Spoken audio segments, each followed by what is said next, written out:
All right, let's dive into a pretty radical idea from the philosopher Manly P. Hall. It comes from his lecture on the science of ethics, and trust me, it's an idea that really challenges how most of us think about right and wrong.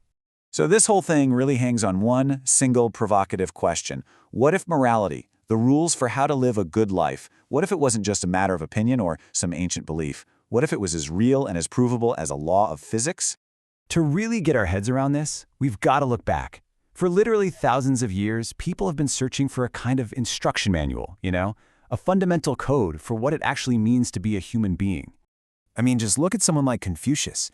He had this ethical code he called the Proprieties. And for him, this wasn't just some dusty old rule book. No way. It was the very definition of being human. If you followed the code, you were proving your humanity. But if you ignored it, you were basically denying it, becoming something less. And this search, it's not a one-off thing. It is a constant all through history. You see it with the Code of Hammurabi, holding people accountable. You see it in the Mosaic Code with the Ten Commandments. Even way later with the Code of Justinian in Rome. Every single one of them set a standard, a baseline for integrity that you had to meet. To go above it was to be great. To fall below it was, well, a failure. So here's the big takeaway from all that. Across all these different cultures and different centuries, there's this universal idea that a shared sense of right and wrong, integrity, it isn't just a nice to have. It is the absolute foundation for security and survival. Okay, so how does all this ancient history connect with us, right now, in our world? Well, Hall argues that we are smack dab in the middle of a profound crisis of integrity. And this slide just lays out the conflict perfectly, doesn't it? On one side, you have our modern system, materialism. It's all about the profit motive, about competition, about what's in it for me. And on the other side, you've got these timeless ethical principles, integrity, cooperation, and working for the common good. Hall says we have basically pitted these two against each other. And the result of that conflict?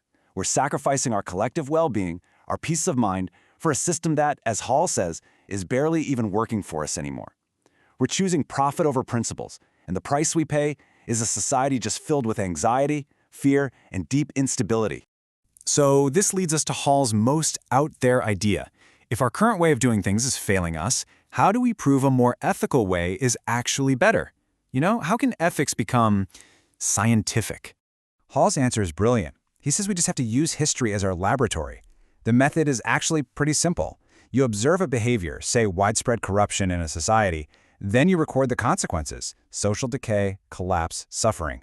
Then you just watch that same experiment get repeated again and again in Rome, in Greece, in every civilization that's ever fallen. After a while, the conclusion is kind of impossible to ignore. And that's the real key. We don't have to invent some new experiment. Hall says we already have a 5,000-year-long, marvelous record of mistakes. History itself is our data set. And this is the scientific conclusion he's talking about. This isn't a belief, it's an observable, repeatable outcome. The historical evidence proves that societies built on selfishness and corruption, they consistently and predictably fail. It is a scientifically unworkable model for human civilization, period. So let's zoom in on one of these unworkable behaviors that Hall really focuses on as the root of so many of our modern problems, the profit motive, when it's placed above everything else. He argues that when the main goal of a society becomes just the accumulation of private wealth, it acts like an acid. It just inevitably corrodes the ethical foundations that society needs to even survive. Hall tells this great story to make his point. There was this super wealthy king Crises, and he's showing off all his vaults of gold to a philosopher. And the philosopher is just not impressed. He says, a man with better iron can take away from you all of your gold. Meaning, of course, that strength, or principles, or even weapons are more powerful than just stuff. The point is, material wealth isn't real power. It's not real security. So this endless, ruthless competition for more wealth, it actually ends up creating the very poverty and instability it claims it's going to solve. Hall's analysis basically says that for a society to be truly secure, the whole foundation has to shift from competition to cooperation. Okay, so if the problem is this massive, systemic failure of ethics, where in the world do you even begin to fix something like that?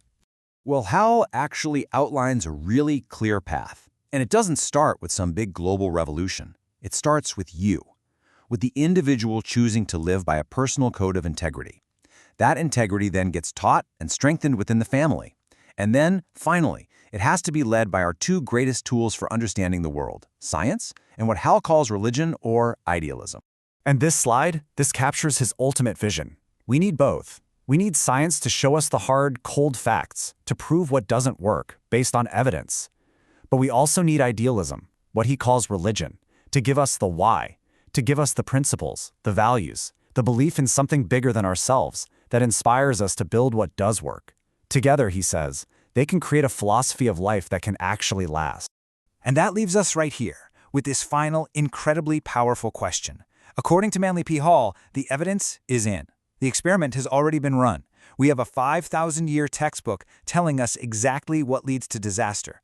So the only real question left is, when do we finally decide to start building what works?